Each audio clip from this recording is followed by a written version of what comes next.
You can't focus. You can't finish tasks.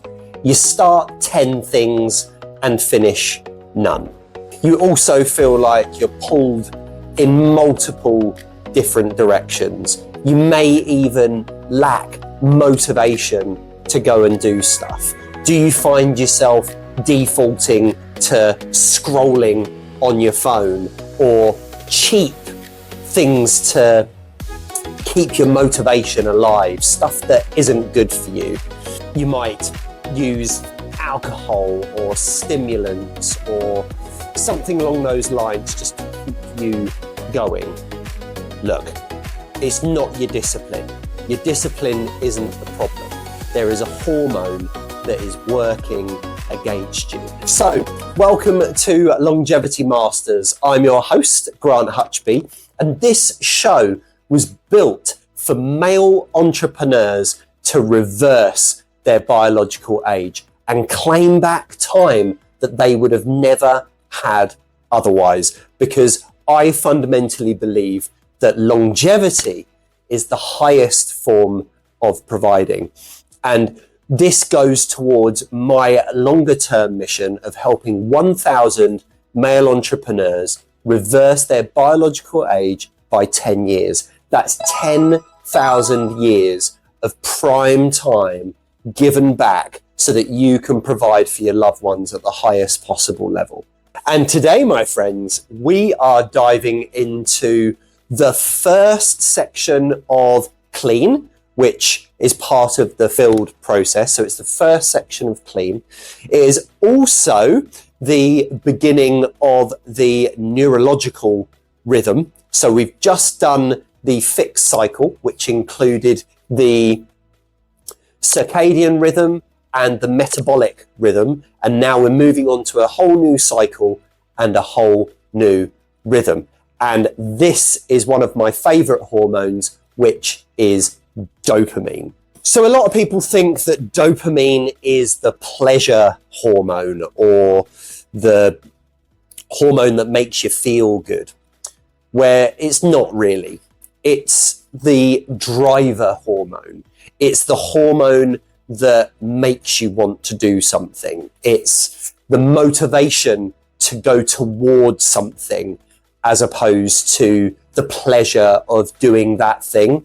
So dopamine is really important to your drive, your determination, your get up and go. It activates when you believe that you're going to receive pleasure. So it makes you do something because you believe you're going to get pleasure from it. Now, this can be done in a very destructive way. This can also be done in a very, very constructive way. And we'll talk about those two things in a minute. But what I wanted to start with was a little bit of how I discovered dopamine as both a negative and a positive driver.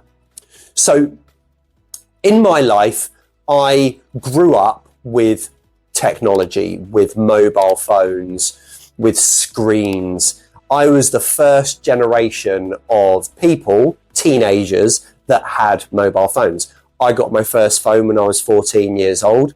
I started working in the mobile phone industry when I was 16 years old. So I've been around mobile phones for a very long time, and they have been a massive, massive driver of dopamine. That anticipation you get of when you get a notification, or what did I get? Who has messaged me? Or what am I going to see on social media today? That all drives your dopamine because we believe that we're going to get pleasure from the device, from looking at whatever it is we have perceived as giving us pleasure. So I've grown up with that, and I've fallen in and out of this trap multiple times over the years. And it wasn't until I identified it as my need for dopamine that I realized exactly how I could control it and what I was doing. So, like I said, dopamine is the pursuit of pleasure, not the pleasure itself. So it gets released before you do the thing, because it's your motivation to go and do the thing. So the dopamine is released before you actually do it because it motivates you to do it. So we get dopamine from loads of different places.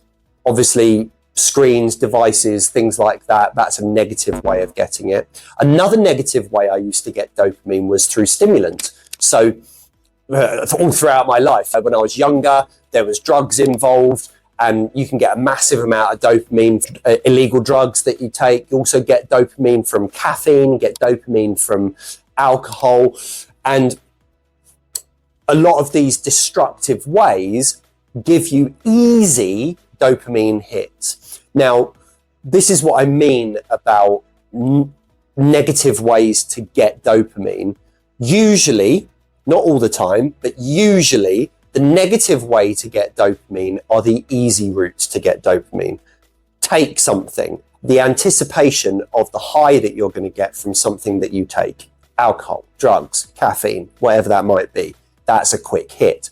The anticipation of pleasure that you get from going on your phone, again, a quick hit. However, once I identified this, and I identified that dopamine is the anticipation of pleasure, so therefore it motivates you to go and do the thing because you anticipate that you're going to get pleasure from it. Hence, the pursuit of pleasure, not pleasure itself. What I started to do was assign pleasure within my body and the triggers that I get for pleasure within my body for real positive things. So let me give you two examples of where I've done this. So as an example, going to the gym. If we associate the gym, or I used to, sometimes associated the gym with hard work and it's going to be tough and I'm not going to enjoy it, you don't get much dopamine release from that. However, if you change and rewire your brain like I did to think, when I go to the gym afterwards, I'm going to feel amazing. And then my body is going to adapt to what I've done in the gym. And therefore I'm going to grow as a person. And that's going to be even better than getting a quick fix of drugs, alcohol, or a phone doom scroll. So I've assigned in my head and in my nervous system a pleasure to going to the gym. So now when I think about the gym, I get a slight dopamine hit, which motivates me to pursue that pleasure. And that's where dopamine comes from. That's one example. Another example is big, tough tasks that require a lot of brain power to do. So we could say to ourselves, or I used to say to myself, that these tough tasks are really tough. I don't want to do them. They're going to take a long time and they're going to require a lot of my energy. That does not help with the release of dopamine. That does not motivate me to want me to do the task. So when I found about this dopamine connection, I then rewired my brain to say, well, when I get this task done, not only am I going to get the benefit of completing the task, but I'm also going to get the brain space and the satisfaction of knowing that this massive thing is off my list. Now that is a massive pursuit of pleasure, because I'm pursuing the pleasure of what it's going to be like once the task is done.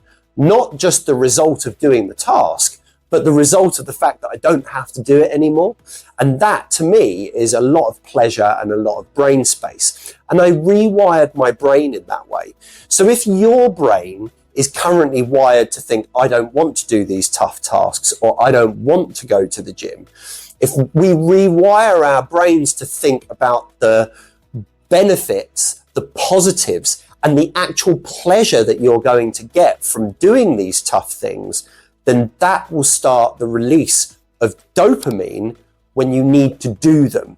So if you know that a tough task needs to be done, and you start thinking, oh, right, yeah, if I get that done, then this will happen and it'll be off my plate, That's going to start the release of dopamine and therefore make you pursue it, make you motivated to do it more. So they're just a couple of examples of how I've gone through my life and the transitioning, I guess, from the quick fixes of dopamine through screens, stimulants, quick fixes to more harder tasks that afterwards are going to give me a pleasure rather than the doing of it. So remember, it's not the doing of something that gives you the dopamine anyways. Dopamine gets released before you do the task. So hopefully that's described from my own experience what dopamine does and how you can use it in a positive way. Now what I want to do is debunk some myths about dopamine. So like I said, dopamine is not a pleasure hormone. It's a pursuit hormone. So dopamine is a very powerful signal. Dopamine signals where you're going to get pleasure from or where you anticipate that you're going to get pleasure from. And that's important, is anticipation of pleasure does not necessarily mean you're going to get pleasure from it. So it's like someone that loves going on social media. They think they're going to get pleasure from it, but then when they actually do it, they don't get as much pleasure as what they thought, and then it's short-lived. So you get a spike of dopamine and then not much satisfaction. What we're looking for here is a good spike of dopamine, and then you actually get the pleasure that you are anticipating that you are going to get. And that's the problem with addictions, especially drugs. And I would consider social media and doom scrolling, I would consider that a drug these days because people are addicted to it. And what tends to happen is you think that you're going to get a certain feeling from it, but you don't actually get it. And what we need to start doing, like I've done in the past, is reframing what you get pleasure from and what you don't. So I've now linked pleasure to completing hard tasks, to going to the gym, to having saunas, having ice baths. And I don't know if you know, but while ice baths isn't part of this section of the turn back time machine, because we're in the clean section and the neurological rhythm, ice baths do have a massive impact on dopamine levels, and they're sustained dopamine levels over a period of time as well. So that was just a point on ice baths. But the point I'm talking about is reframing things that you do that have a negative impact and that have a positive impact. So the things that have a negative impact, you want them to feel negative. You don't want your brain and your body to feel like you're getting something positive from them. Even though there is an element of pleasure and you know that it's a quick fix, jumping on your phone, having a beer, eating some comfort food, whatever that might be, that will produce a hit of dopamine before you do it. And then you do it and the dopamine goes away very, very quickly. What you want is to assign pleasure to the things that are going to be beneficial for you. So like going on a walk in nature, going to the gym, completing hard tasks like I've mentioned before, doing meditation, going in the sauna, having an ice bath. Like I said, we've just mentioned a load of them, but there are loads of positive acts that you can do, things that you can do, that if you reframe your brain, not only will it be able to give you that hit of dopamine, which is your motivation to go and do it, but it has a positive impact on your life afterwards. So meditation has a positive impact, going for a walk, positive impact, completing a hard task, positive impact, going to the gym, obviously positive impact.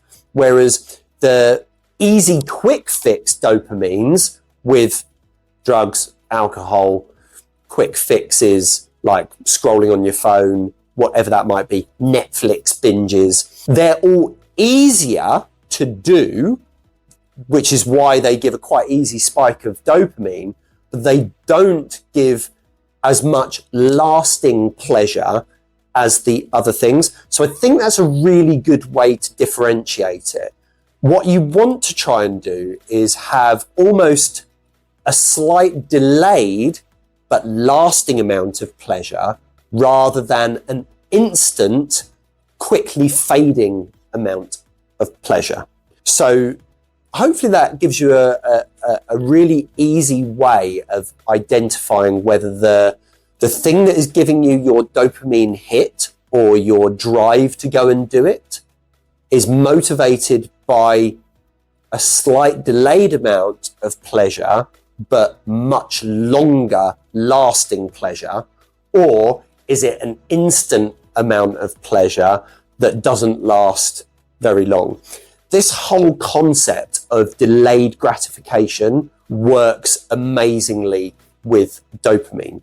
So if you can get neurologically wired so that you get pleasure from delaying the gratification of things, you end up assigning pleasure to those things, and therefore you'll get a dopamine hit when you think about those things, which will then motivate you to go and do them.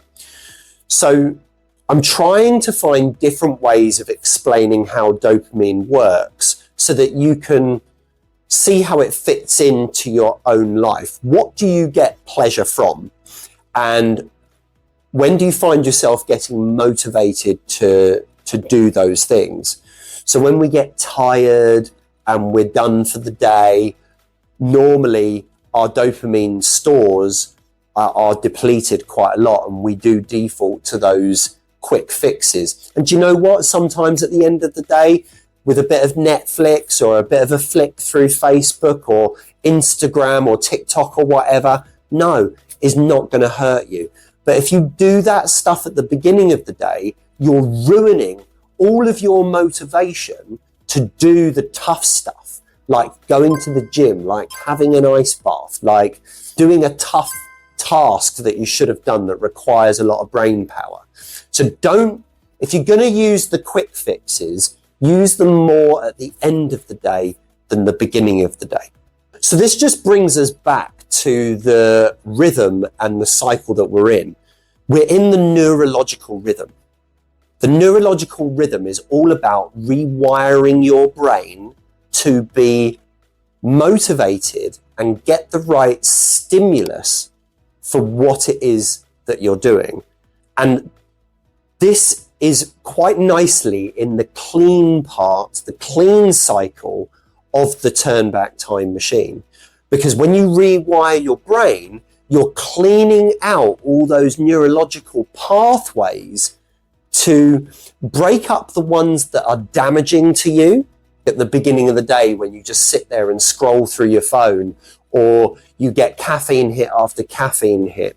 You've got to disengage those negative connections and re-engage the positive ones, like finding pleasure from going to the gym, finding pleasure from completing hard tasks, finding pleasure from spending time with family or going on a long walk in nature. Yes, those things take harder. Yes, those things take more effort. However, they have a much, much, much longer term benefit. And therefore, you have to get pleasure from the delayed gratification of it. So if you could rewire your brain to get pleasure from more of the delayed gratification things, you will find yourself getting dopamine from more positive sources rather than the quick fixes.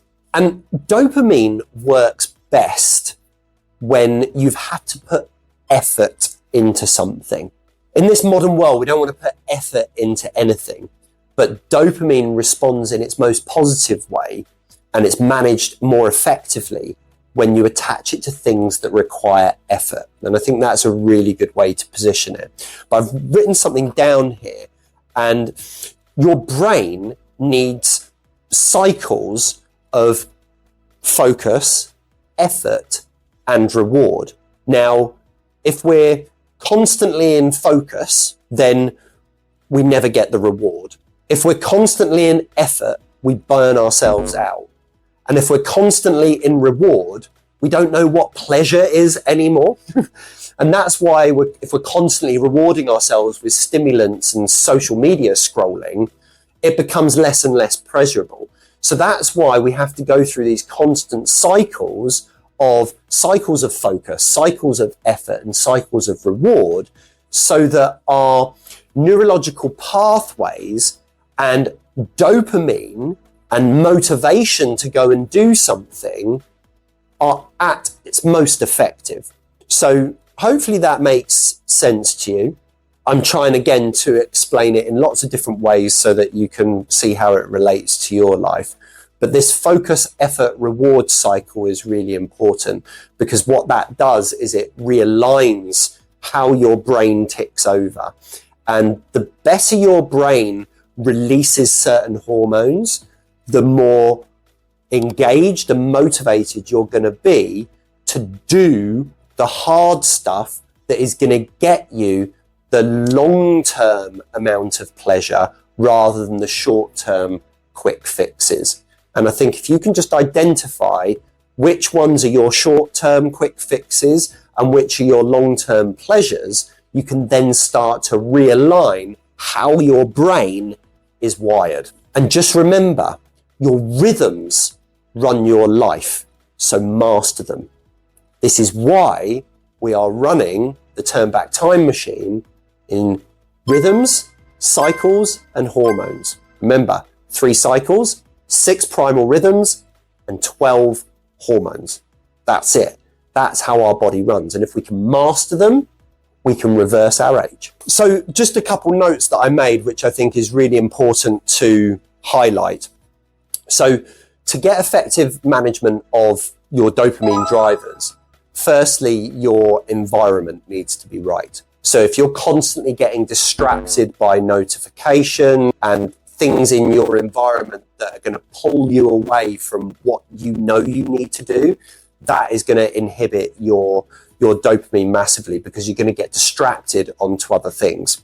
So I've got down here, phones out of sight, notifications off, only one task visible at a time. You want to focus on one thing until you're successful. So while we can multitask as human beings, when it comes to focused tasks, you only focus on one thing at a time. So just make sure you keep that right. The other thing is your behavior. So reward must follow effort. There's no effort to going on your phone, taking a pill, drinking a coffee, having a pint. There's no effort to that. But there is in completing a gym session or completing a hard task. So rewire your behavior so that reward can only come after effort. The other thing with behavior is you've got to get progress before pleasure. So while there needs to be effort before reward, you need to think of progress before pleasure as well. And then lastly, it's more of an identity shift. So you need to change what you identify as in terms of where you get pleasure from. So if you can change the things that you get pleasure from to be long-term positive things that are going to enhance your life, reverse your age, if you focus on those things and getting pleasure from those, then you'll start to see how the other things don't actually bring you pleasure. The instant pleasure has a longer term negative impact. So there isn't really a negative impact from the longer term pleasure stuff. It just takes a bit more time to get to the pleasure. So as long as you're happy to delay that gratification, there's no negative impact to the positive stuff. There is only a slight delay before you get to the pleasure. So all you're doing, and this is the identity shift, is changing the instant gratification and pleasure straight away to a little bit longer wait for the pleasure, but the pleasure lasting a hell of a lot longer. a lifetime for that matter, if it becomes your behaviors. So that's the identity and behavioral shift that you need to make to be able to rewire your brain so that your dopamine and your neurological rhythm can work properly. So what will you get as a result from this? So I've got a few things written down here. Your focus lasts longer. You got less urge to check your phone, which is going to be really good. You get satisfaction from making progress in the gym, in work, in family, friends, relationship. You have this calm confidence that you just know what to do and when to do it. You got no worries. And then lastly, I've got written down here, there's much less mental noise. And that's what we're all aiming for. That's what dopamine, not dopamine in general, but the right use of dopamine, the right release of dopamine can give you. So that's it. That's dopamine. The drive to get something done, the motivation of the pursuit. So I do love dopamine, and dopamine, if used properly, can make you unstoppable as a human being. Now, there's loads of tools that you can download on book resources, drcarnivoreentrepreneur.com. So feel free to go on there, put your details in, download loads of stuff. Obviously, subscribe to the show, share this episode with anyone that you think would benefit from it. And if you haven't heard any previous hormone episodes, go back and look at the ones from the fixed cycle, because we've just started clean and the neurological rhythm. This has been dopamine. So if you want to go and revisit the other ones, feel free to do so. But download the toolkit, subscribe and share this with who you like. Remember, longevity is the highest form of providing. So I'm really looking forward to seeing everyone on the next episode. So just remember, be young, be happy, and be free, people.